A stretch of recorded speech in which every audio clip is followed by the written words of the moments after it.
Over to the Daily Mail now, Josh. Something I watched happen in horror in real time. This Oxfam's anti-Terf Pride cartoon. It's incredible, isn't it? Yeah. So Oxfam faces boycott calls over Terf Pride cartoon depicting JK Rowling, and the charity apologised. So essentially, they put out, it's Pride, a lot of companies are putting out these announcements, or in this case, a little video, a little animated video that they've made. I think we have an image of it. We have an image of it. Yeah, and still, there's a still from it, and someone else...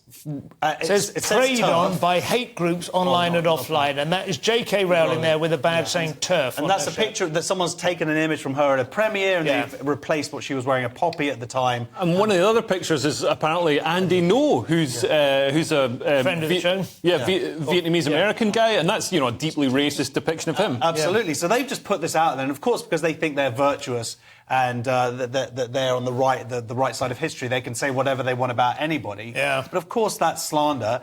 People pointed out straight away, calling JK Rowling hateful and whatever. People are saying that they hope that she sues them. Of course, Oxfam has been off for a while now. It turns out that some of their money being put towards sex parties, hiring prostitutes in Haiti and Congo. Still difficult for JK Rowling to sue a charity like that, I suppose, isn't it? And the best we can hope for is probably that, you know, the people involved get kicked out. But I was kind of more worried about the apology, because you can imagine something like that being waved through, somebody didn't look at it properly, some activists at third or fourth... They do look at it. But the apology, they clearly looked at it, and all they've said in the apology is, you know, we sorry for using the word turf. It's the grotesque caricatures that are the problem. I mean, that is like Nazi tier. Seriously, that's like the kind of...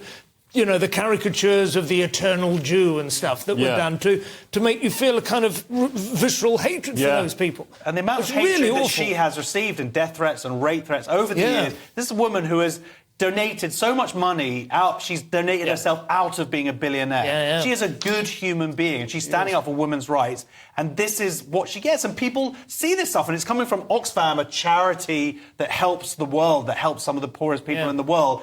And they're calling her hateful. Does it, though? Well, exactly. I mean, you would think if they had anything they'd want to take on, it might be Uganda, for instance, where there are people who struggle to eat. Yeah, absolutely. You know? And there are actual, genuine, you know, issues with LGBTQ attitudes. And, I mean, I think a lot of charities like Oxfam, Amnesty, some other ones, they've drifted away from actually materially helping people to sort of policing opinions in the West. Conquest's first or second law, can never remember. Look it up in the break.